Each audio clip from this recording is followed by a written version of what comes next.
¿Por qué me llamáis Señor, Señor? La vida espiritual de cada uno de nosotros es como una casa. Tiene tres partes importantes, una edificación. La base, que es el fundamento, los muros y el techo. Y en esta porción encontramos que hay esos tres ataques. La lluvia ataca el techo. Hay que tener una vigilancia permanente. Los muros, la tempestad o el viento. Y el fundamento, el río cuando se crece. Nosotros tenemos que vivir preparados, pero siempre aparecen dos: el sabio y el necio. El necio no es que no sabe, sino que no le gusta obedecer. Tenemos en las congregaciones gentes obedientes y gentes desobedientes. El necio es aquel que cree que está haciendo lo que es correcto, sin analizar lo que le han pedido. Porque una cosa es yo vivir siendo cristiano a mi manera, a mi forma de ser, y otra cosa es lo que Dios nos enseña a través de la palabra. Por eso viene la pregunta: ¿por qué me llamáis Señor, Señor? Esa palabra Señor tiene una connotación. ¿Por qué ustedes me llaman que yo soy su amo, su patrón? Y ustedes hacen lo que quieren, no hacen lo que yo digo, sino lo que ustedes quieren hacer. Y hace entonces la comparación. El que oye mi palabra y las practica es ese hombre sabio que edificó su casa, que cavó y ahondó hasta encontrar firmeza. Allí fundamentó la casa, levanta los muros y le coloca techo. Cuando vino la lluvia, todo estaba bien cubierto. Cuando sopló el viento, los muros estaban firmes. Y cuando vino el río, no pudo llevarse la casa porque estaba fundada sobre la roca. Y el que no hizo esto es semejante al hombre que edificó su casa sobre tierra, arena, sin fundamento. Por eso es que usted ve, hermanos, que en las congregaciones hay cristianos sin fundamento, que viven de cualquier manera, y hay mucha gente cuidadosa. Vienen entonces una serie de interrogaciones, preguntas: ¿y por qué este hace esto? ¿Y por qué este hace lo contrario?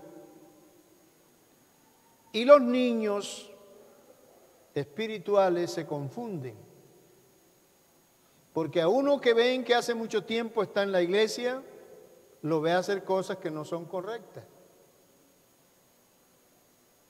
Y viene un cuestionamiento: ¿y por qué en la iglesia permiten esto? Bueno, ya sabemos que ante esas interrogaciones vino la pregunta de la cizaña. Señor, nosotros sembramos había buena semilla, pero vino el engañador y sembró la cizaña. ¿Tú quieres, Señor, que vayamos y arranquemos la cizaña? Y él dijo: no, déjenlos que crezcan juntos, que cuando venga la siega, la cosecha, entonces se corta el grano, el trigo, y se echa a los graneros. Y la cizaña se echa al fuego. Lo que a mí me llama la atención es ¿por qué ahora se permite la mentira con la verdad? Hay mucha gente en las congregaciones que pertenecen a la mentira y hay mucha gente que pertenece a la verdad. Y si Dios es tan poderoso, entonces ¿por qué Él no saca una cosa de otra? Pero es que ya está dicho por la palabra que no se levantarán los juicios, los malos en el juicio,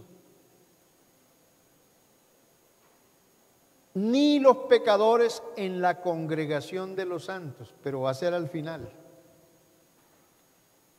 Vamos a hacernos una serie de preguntas porque he titulado este tema Hacer la voluntad de Dios. En una forma elemental todos sabemos qué es voluntad. Voluntad de Dios quiere decir el deseo de Dios. Lo que Dios quiere que seamos para Él. Pero es que hacer la voluntad de Dios no es lo que yo quiero. Ahí es donde está la equivocación.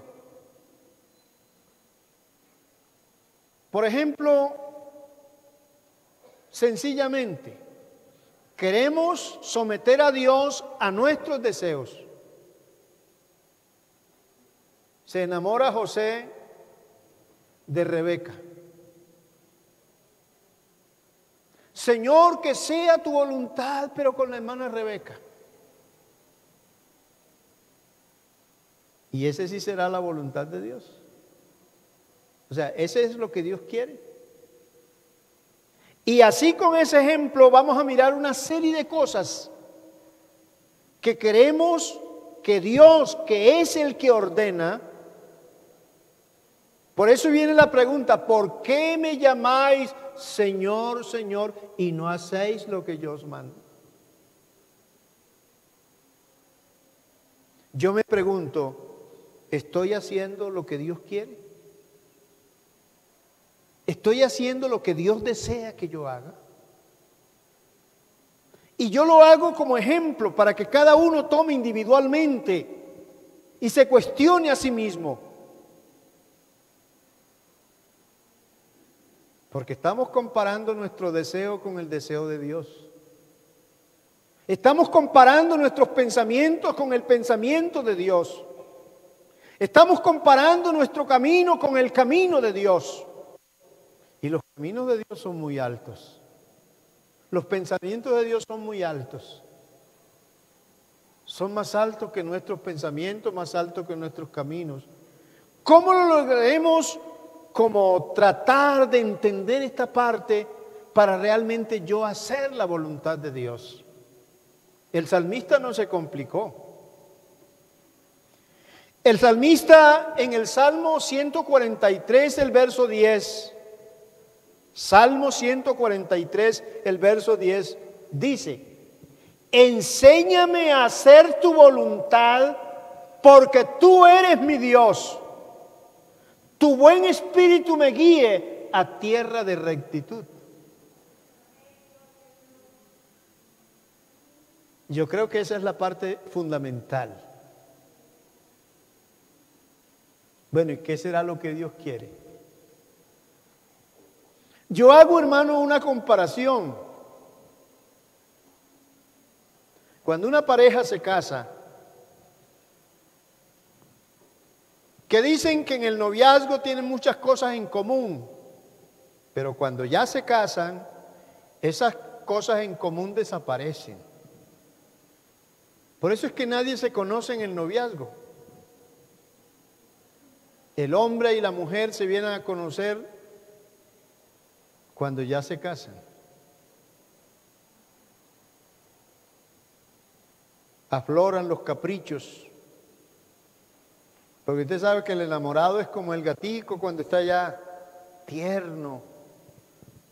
Y muchas personas les gusta tocar porque ven el gatico tierno. Pero no moleste el gato. Porque en esas manitos que tiene tan sencilla va a sacar unas uñas Y eso es lo que sucede muchas veces. Muchas veces nosotros decimos, hermanos, que yo soy cristiano. Y yo he aprendido esto, hermano, que aquel que se me acerca, y lo digo públicamente, ¿no? Y se me dice, hermano, vea, usted puede corregirme, hermano, todo lo que usted vea en mí que no sea bueno. ¿Sabe qué me está diciendo ese hermano? No me gusta que me corrige.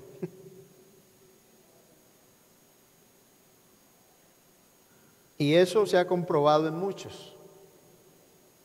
La persona que es irreprensible no anda vociferando nada. Y cuando lo corrigen, recibe la corrección humildemente. No tiene que estar publicando, si usted me ve cometer un error, hágalo. Y esto tiene que ver precisamente con la sabiduría. El que es sabio, no diga que sabe. Porque el que dice que sabe, no sabe nada. Mire lo contrario a la palabra del Señor. Por eso he aprendido en la palabra de Dios que para mí el sabio no es el que se da esa influencia. Es que yo sé mucho, yo tengo mucha experiencia.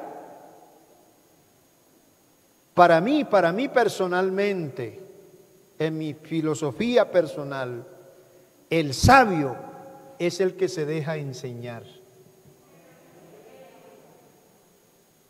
Porque la Biblia me confirma esto diciendo, oirá el sabio y aumentará el saber. Entonces, yo concluyo diciendo que el sabio es el que se deja enseñar. El sabio aprende de un niño. ¿Qué me va a enseñar usted? Dice el sabio. Pero el sabio equivocado. Aún hasta del instinto de los animales, uno puede aprender también. Por eso el salmista entonces, él no se complicó, bueno, y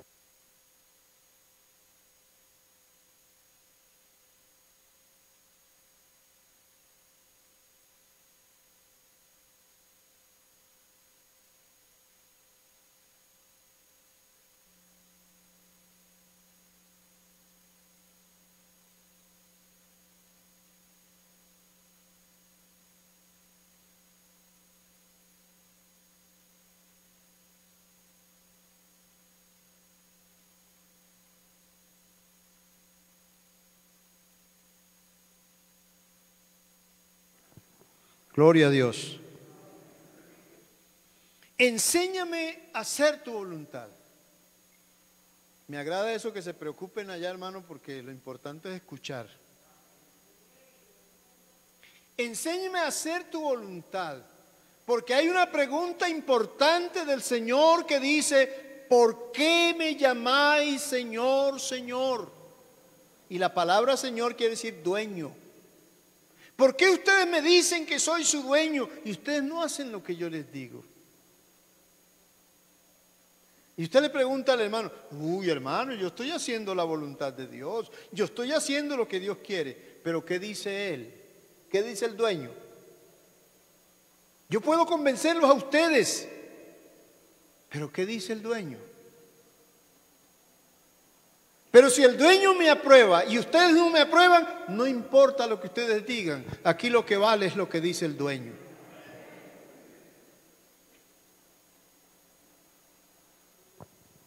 Por eso es bueno entender,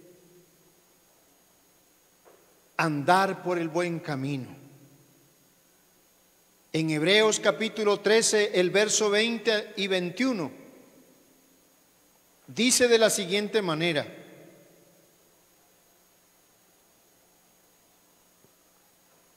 y el Dios de paz que resucitó de los muertos a nuestro Señor Jesucristo, el gran pastor de las ovejas, por la sangre del pacto eterno, os haga actos idóneos en toda obra buena, para que hagáis su voluntad, haciendo Él,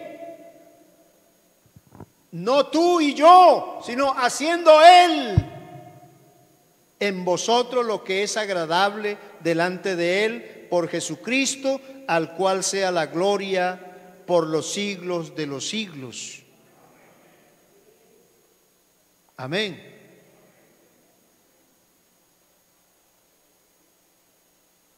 Aquí hay gente tan sabia, hermano, que no deja trabajar al Señor, porque ellos saben hacer las cosas.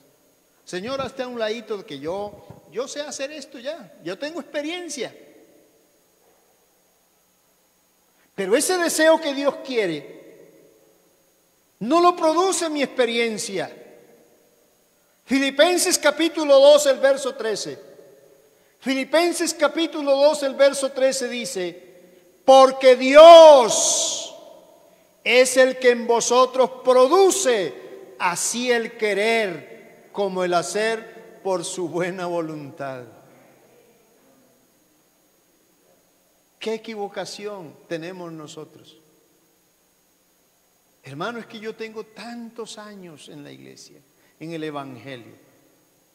O sea, Dios no tiene que enseñarme nada porque ya yo lo sé todo. Mentira del diablo, no sabes nada. Estás engañado.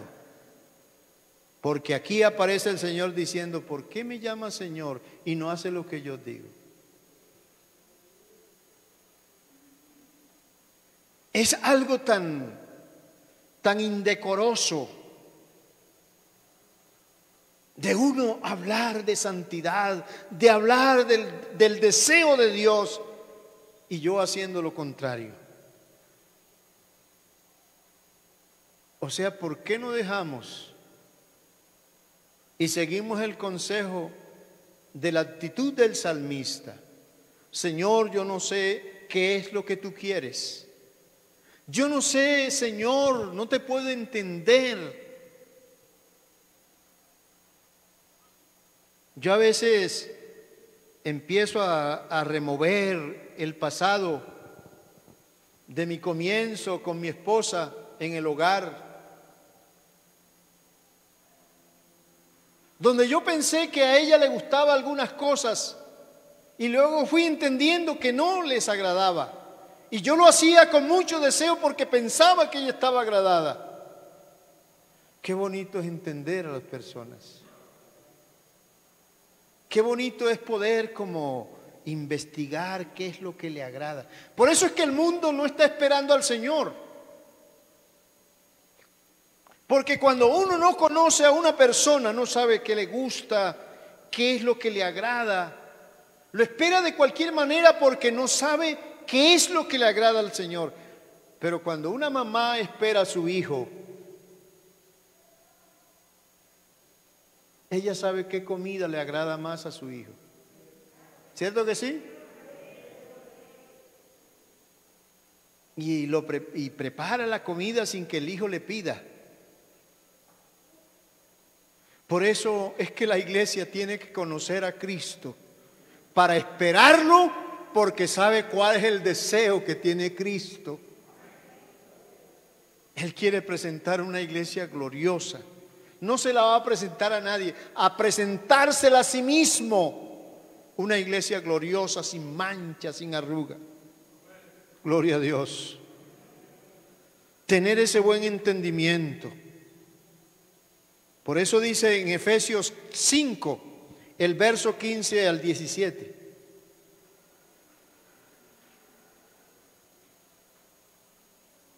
Yo quiero pedirle un favor, hermanos. Cada pastor tiene su forma de ser y les gusta, amén, amén, gloria a Dios. Pero no diga amén cuando usted no entienda nada. Diga amén cuando usted entienda.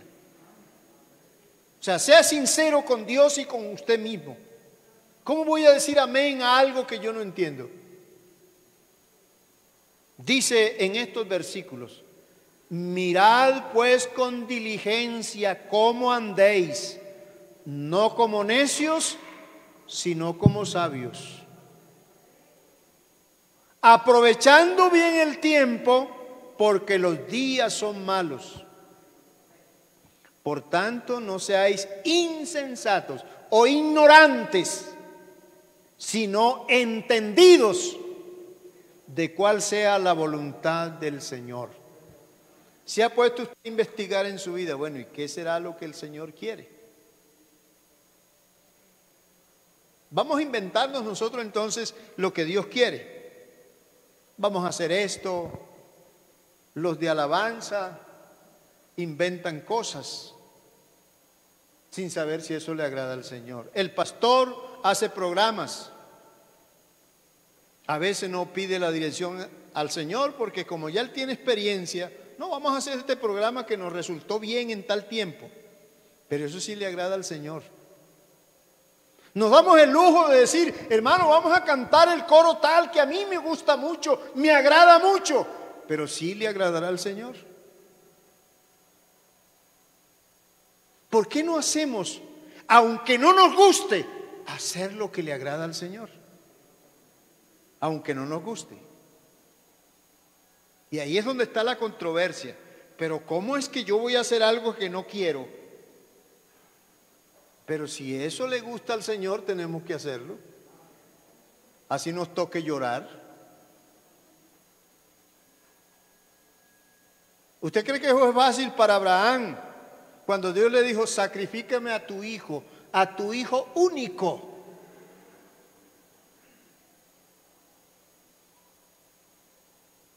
¿Cuántas reuniones tuvo Abraham con Sara allá en la alcoba, en la tienda, diciendo, bueno, mija, ¿qué vamos a hacer? Si vamos a cumplir. No, es que Dios no le dijo a Sara, le dijo fue a Abraham. Y la Biblia dice que las esposas respetaban tanto al esposo que lo llamaban Señor.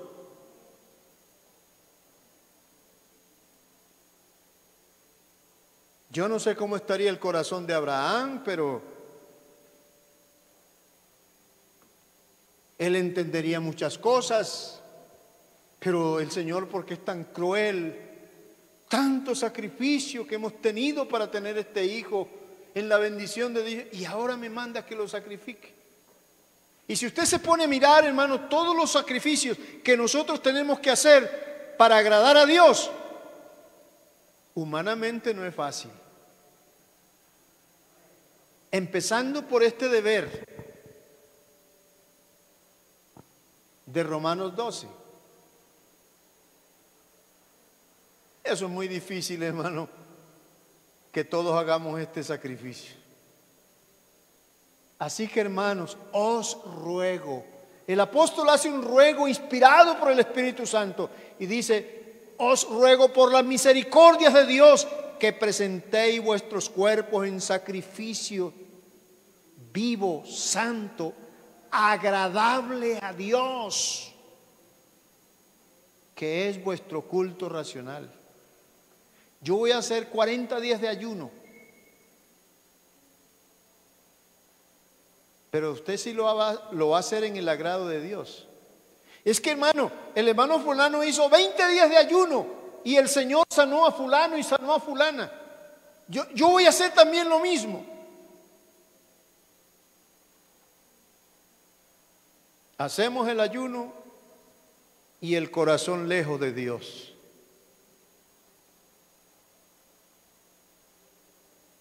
Un sacrificio es aceptable cuando integralmente somos aceptables ante Dios. En la forma íntegra somos aceptables. Porque dice la Biblia, si tú vas a presentar una ofrenda y allí te acuerdas en el altar que tienes algo contra tu hermano, no ofrezcas la ofrenda, déjala allí y ves y reconcíliate con tu hermano. Y después que arregles tu problema, entonces será agradable tu ofrenda. Para que una ofrenda de un ayuno sea aceptable, yo tengo que mirar alrededor, ¿cómo estoy con mis hermanos? Aún con mi esposa, con mis hijos. Porque el mejor testimonio de un cristiano, con claridad, es el testimonio de la familia. Porque a veces tenemos buen testimonio de los demás, pero de la familia un pésimo testimonio. Y eso es contrario. Nosotros tenemos que ser en una forma integral. Y este versículo lo dice, vuestro culto racional. Y estando en ese sacrificio, que no es, hermano, tan fácil humanamente, viene el segundo versículo, que dice, no os conforméis a este siglo.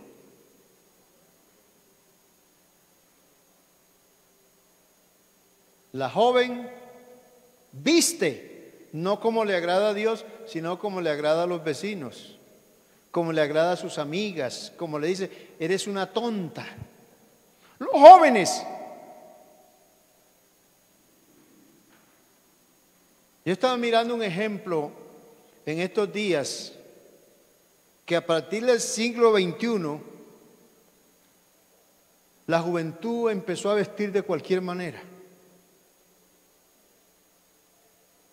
En el siglo XX, al final del siglo XX, la gente elegante para estar delante de los demás. Hoy están, yo he visto pastores predicando con tenis, con blue jeans, todo a la...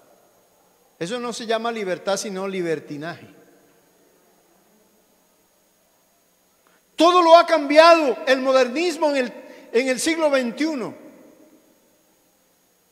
Ya los jóvenes no se afeitan, ya andan barbados, esa es la moda del siglo XXI. Y lo más triste, esto es que ha abarcado también a los necios que hay en las congregaciones. Los que no están fundamentados en Dios tienen que hacer estas cosas porque son llevados por la corriente del mundo. Y es por eso, hermanos, que nosotros necesitamos entender claramente si estamos haciendo lo que a Dios le agrada. ¿Por qué me llamáis Señor, Señor, y no hacéis lo que yo os mando?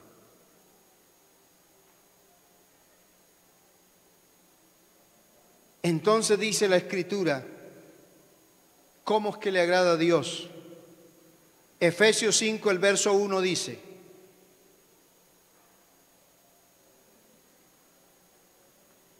sed imitadores de Dios como hijos amados. ¿Cuáles son los hijos amados de Dios? Podemos decir todos, no, Señor. ¿Cuáles son los hijos amados de Dios? Usted lo puede entender sencillamente. El padre que ama a su hijo lo corrige.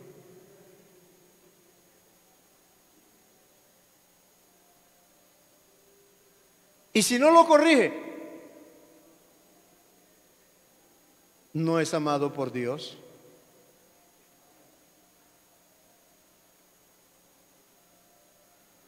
Y en Primera de Juan capítulo 1, Primera de Juan capítulo 1, 5 y 6.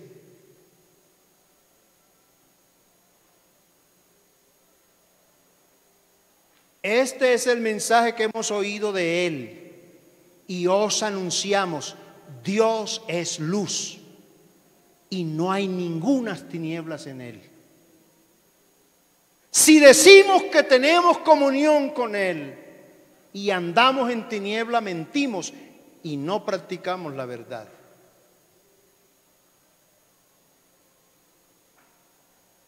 Por eso es que hacer la voluntad de Dios no es fácil. Hacer la voluntad de Dios no es lo que yo quiero hacer. Por ahí hay un versículo, un cántico que se canta mucho y es muy hermoso. No lo que quiera, ¿cómo dicen? No lo que quiera hacer o no lo que yo quiera hacer. Pero eso es fácil cantarlo.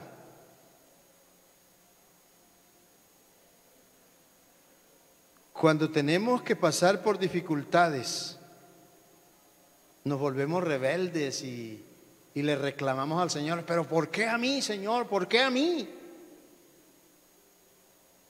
hasta con altanería, ¿no? Se murió la mamá, a los pocos días el papá, o lo contrario, un hermano, un familiar, y vienen los reclamos. ¿Por qué, Señor, a mí? Son cosas que tenemos que estar preparados que eso va a suceder. No son cosas raras, porque desde Abel se manifestó la muerte. Pero nosotros humanamente no hemos querido aceptar esa verdad. Creemos que esto sea una ilusión, algo que pase, que no tenga esa importancia.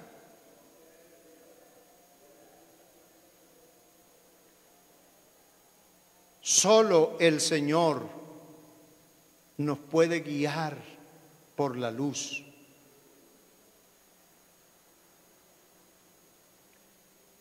En San Juan 13,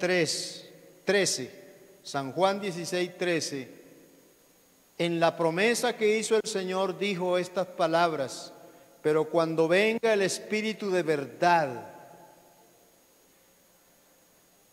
¿Por qué dice el Espíritu de verdad? Porque hay muchos espíritus de mentira. Que hay gente que dicen que han recibido el Espíritu Santo y no lo han recibido. Dice, pero cuando venga el Espíritu de verdad, Él os guiará a toda verdad. Porque no hablará por su propia cuenta, sino que hablará todo lo que oyere y os hará saber las cosas que habrán de venir. Esa es la promesa de Dios en nosotros. Yo no los voy a dejar solo. Por eso el verso 18 del capítulo 14 de San Juan, ese mismo Dios que subió a los cielos, Él dijo, no los dejaré huérfanos, vendré a vosotros. Hermano, yo lo creo con toda mi alma, porque si no fuera por el Señor no estuviésemos aquí. Pero qué bueno dejarnos guiar por Él. No llenarnos de capricho y decir, Señor, no, espera un momento. Espera un momento que yo soy capaz de hacer las cosas ya. Entonces, en esto se conocen los hijos de Dios,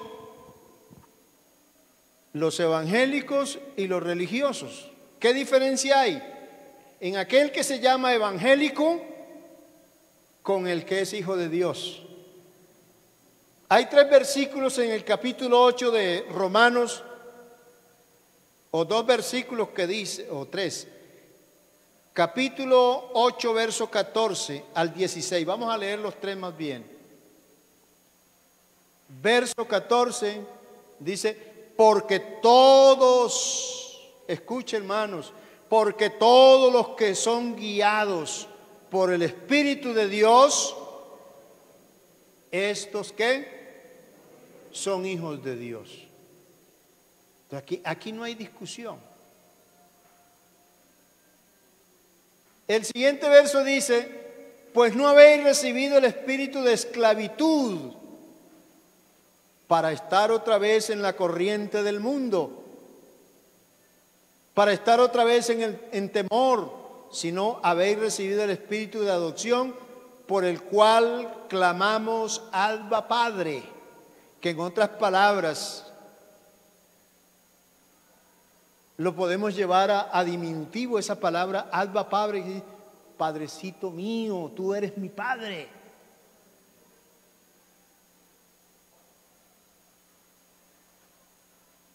Y eso lo puede decir una persona que tiene esa propiedad, esa autorización y ese derecho.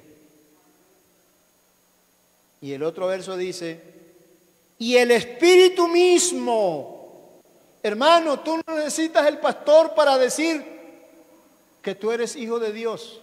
Es que el pastor me dijo que yo era hijo de Dios. Sí, él lo puede decir, pero se puede equivocar. Aquí el verdadero testimonio es el Espíritu mismo da testimonio a nuestro espíritu que somos hijos de Dios.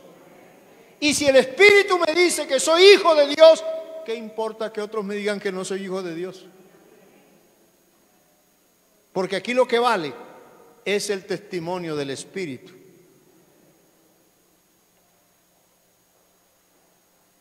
Y Gálatas capítulo 5, el verso 18 dice: pero si sois guiados por el Espíritu de Dios, no estáis bajo la ley. Ya esas obras quedaron atrás, porque ya el Señor nos guía por donde tenemos que caminar. Y ahora viene una parte dura, hermanos. Yo la estuve analizando y de pronto a veces hay formas que el predicador trata de acomodar las palabras. Pero yo vi que en este versículo no había argumentos, que nosotros le pudiéramos agregar argumentos. En 1 Juan 3:10, ahí tenemos que comerlo así como está. Y en esto se manifiestan los hijos de Dios y los hijos del diablo. Todo aquel que hace justicia, todo aquel que no hace justicia y no ama a su hermano, no es de Dios. ¿Cómo lo analiza usted? ¿Cómo lo mira? ¿Cómo lo examina usted? En esto se manifiestan los hijos de Dios y los hijos del diablo. Todo aquel que no hace justicia y no ama a su hermano, no es de Dios. ¿Dónde tengo que aplicar la justicia? En todo, pero primeramente en el hogar.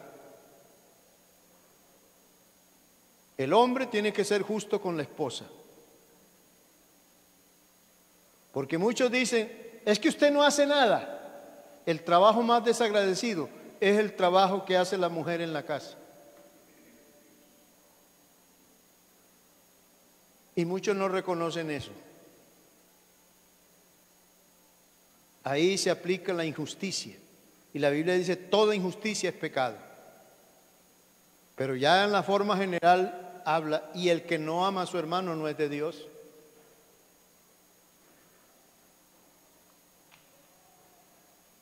Y uno escucha a algunos hermanos que dicen, es que ese hermano yo no lo quiero ver. No, ni me quiero acercar a él. ¿Qué significa eso? Que este no es de Dios.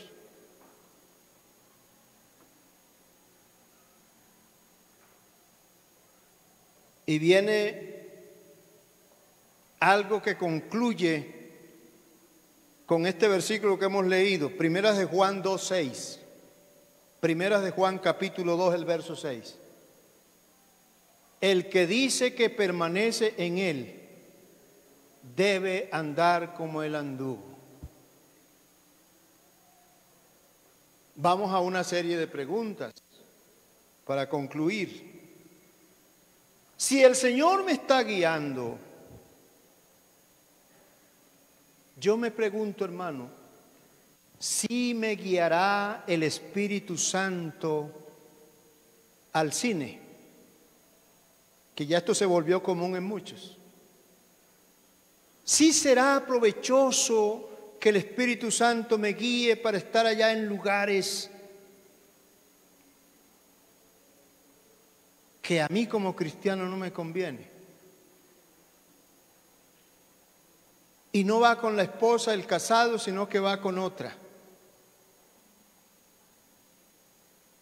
¿Y usted por qué lo hace? No porque el hermano fulano lo hace.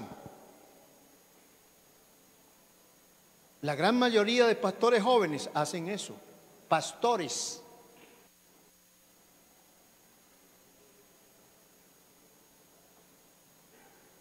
Y si yo digo que permanezco en el Señor, permanecer es estar estable en Él. ¿Y será que yo para ir a cine, dijo el Señor, quédate, si tú no quieres ir, yo voy a ir? ¿Le agradará eso al Señor? No contristéis al Santo Espíritu de Dios.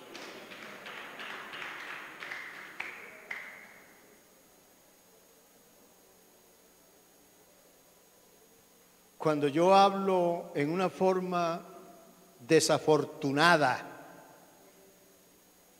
Es que yo a ese hermano no lo quiero ver, lo odio. ¿Esa será la guianza del Espíritu de Dios?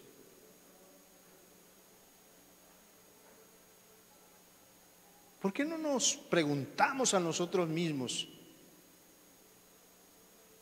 Porque la pregunta es que no se nos olvide: ¿por qué me llamáis Señor? ¿Por qué me dicen que yo soy el dueño y no hacen lo que yo les digo? ¿Sabe quién es aquel que aborrece a su hermano? Permanece en muerte y es homicida. Y el homicida no tiene vida permanente en sí. Qué bueno que al participar de la Santa Cena, y no sea para solo la Santa Cena, sino que nosotros estamos esperando el levantamiento de la iglesia de un momento a otro. Y el odio puede ser un peso que no nos deja subir. Y allí, hermanos, podríamos sacar muchas cosas de las cuales podemos investigar. Si yo digo que permanezco en el Señor, debo andar como Él anduvo. Entonces yo tengo que averiguar, investigar. Y por eso dice el apóstol Pedro en la primera carta, capítulo 2, el verso 21. Hermano, el que está en Cristo humanamente está expuesto a la muerte. Y eso es lo que muchos le huyen. Uy, qué miedo. No, yo no hago esto.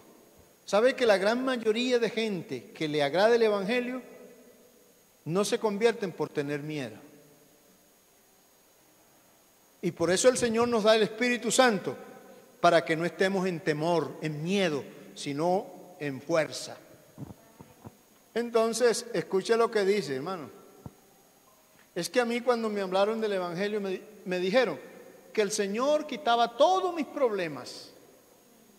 Y resulta que apenas me hice bautizar, se me aumentaron los problemas. A mí me han dicho: hermano, ¿por qué cuando yo me meto en oración, por qué se me aumentan los problemas? Bueno, y usted no le está pidiendo al Señor fuerza. Y si usted no tiene problemas, ¿qué fuerza entonces va a pedir?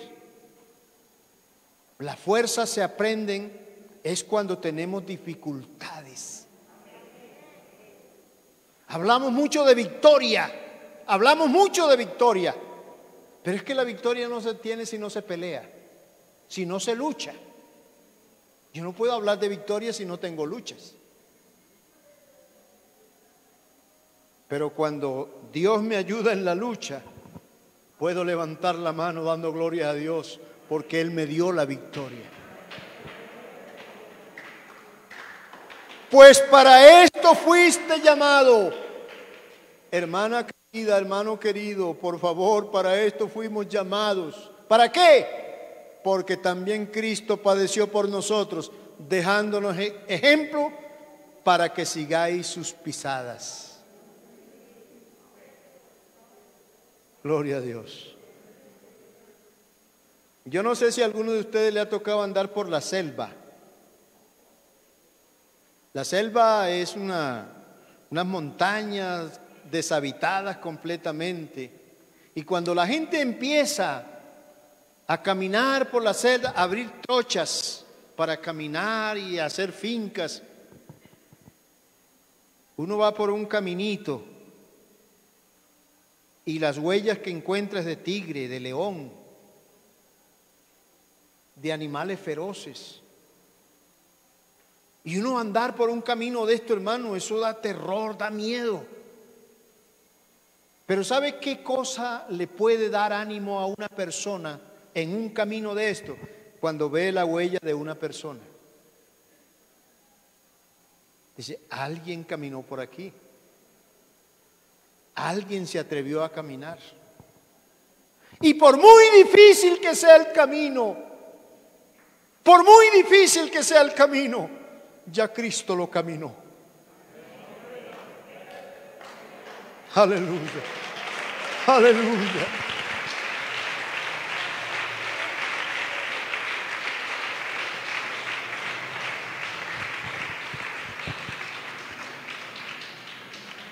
Nos dejó las pisadas.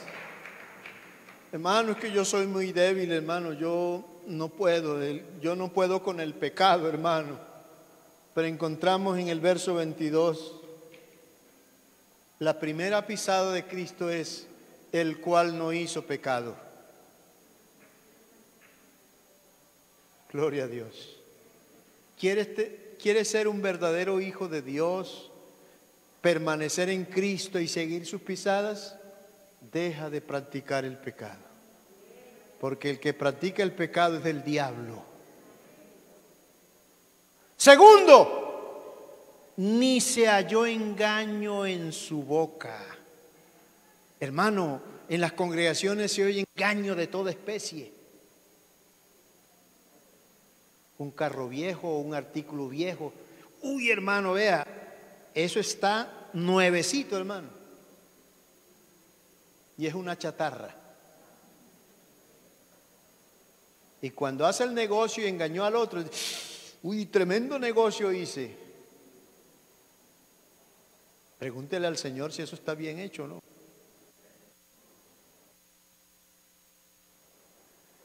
Y hasta se atreve y van donde el pastor: vea, hermano, yo hice este negocio así, así, y ahora esta persona dice que no es así porque yo lo engañé. ¿Por qué no decimos la verdad? Porque el Espíritu Santo nos guía a toda verdad.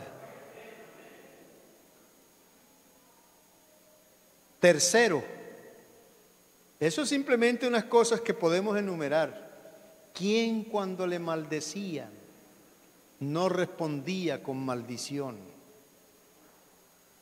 La palabra maldecir no quiere decir solamente decirle maldito a alguien, sino cuando usted está hablando mal de alguien, lo está maldiciendo. No seamos vencidos de lo malo, más bien venced el mal con el bien.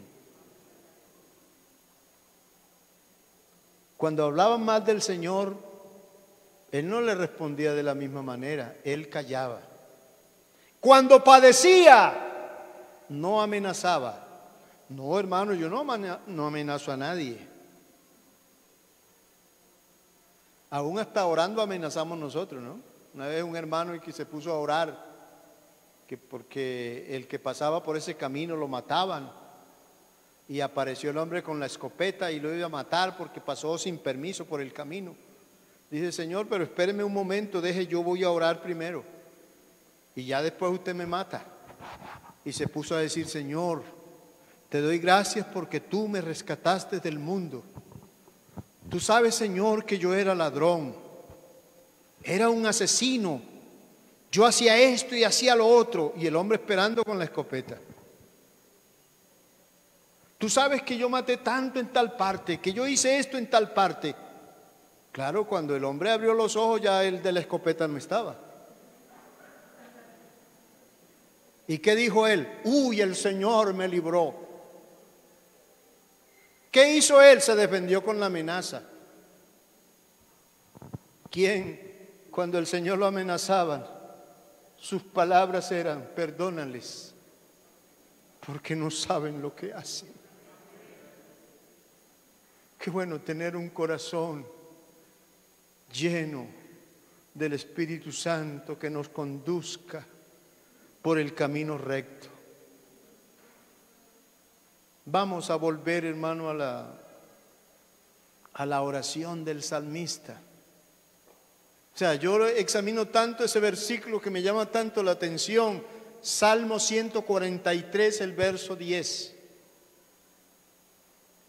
Enséñame a hacer tu voluntad. Señor, enséñame a hacer lo que tú quieres. Porque tú eres mi Dios. ¿Por qué yo quiero hacer lo que Dios quiere? Porque Él es mi Dios, Él es mi dueño. Y Él puede hacer conmigo lo que Él quiera. Pero yo no puedo hacer con Él lo que yo quiera. Nosotros fuimos vendidos al pecado. Y el Señor respetó ese derecho.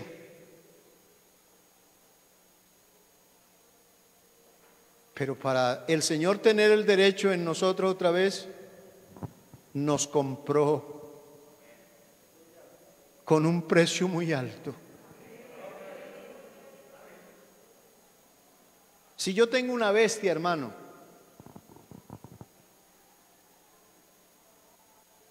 y se la vendo al hermano Juan, ¿qué dicen ustedes?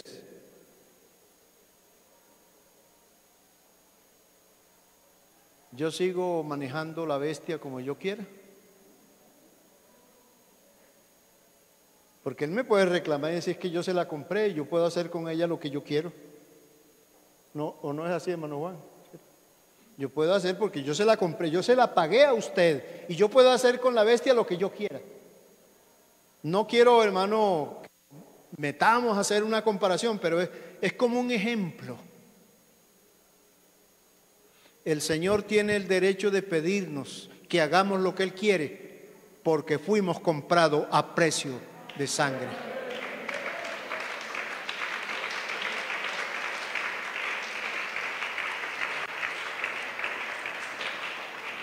No tenemos derecho ni en el cuerpo. Escuche bien, usted no puede hacer con su cuerpo lo que usted quiere. Por eso es que muchos viven de cualquier manera, porque no son templos de Dios.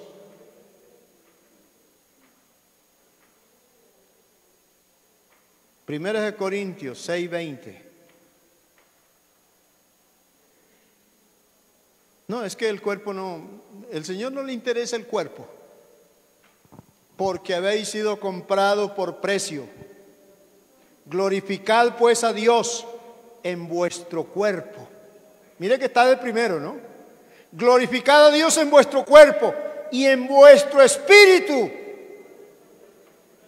los cuales el espíritu es de Dios, pero el cuerpo es mío. ¿Sí están escuchando bien?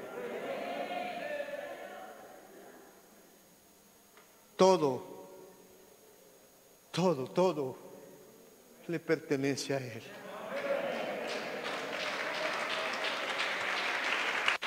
Aleluya.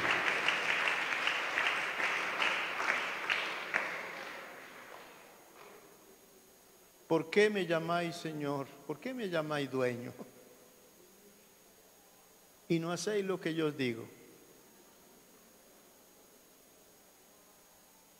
Ser cristiano no es difícil. Difícil cuando no nos dejamos guiar por el Señor. Ahí sí las cosas se ponen difíciles. El Señor dice, mi yugo es fácil y ligera mi carga. Claro, y cómo no si Él nos lleva. No, hermano, es que yo no estudié, hermano, vea, yo no tuve la oportunidad de hacer la primaria, ni aprendí a leer, hermano. No importa. En este camino, por torpe que sea, nadie se extraviará. Pero hermano, si yo voy por un camino que no conozco, pero me llevan de la mano, ¿cómo me voy a extraviar si me llevan de la mano? Yo veo una mano por la fe extendida. Él quiere agarrarte. Él quiere llevarte. Pero es que el Señor ala para un lado y tú alas para otro lado. Y así no se puede. ¿Cómo andarán dos juntos si no estuvieran de acuerdo?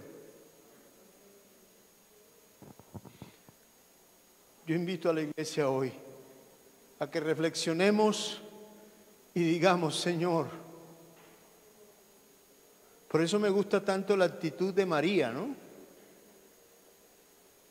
Porque ella fue inquieta cuando el ángel le dijo, vas a tener un hijo. Tan bobita, porque ella le dijo al ángel, ¿y cómo voy a tener un hijo si no conozco varón? Ella sabía que era la unión de un hombre y una mujer para que haya un engendro, que se pueda concebir. Ella lo sabía. ¿Y cómo puede ser? No, es que el ángel dice, no te preocupes, ¿habrá algo imposible para Dios? Y ella comenzó a reflexionar, ¿no? el Espíritu Santo va a venir sobre ti. El poder del Altísimo te cubrirá. Y será que el santo ser que nacerá de ti será llamado Hijo del Altísimo. Y cuando ella escuchó ese mensaje, yo pienso, ¿no? La Biblia no lo dice, pero yo pienso que ella se arrodilló inmediatamente. O si ella estaba de rodillas, lo único que ella expresó es: Señor, aquí está tu sierva, haz de mí lo que tú quieras. Uno, hermano, en las manos del Señor, cierre los ojos tranquilos, que en las manos del Señor nada le va a pasar.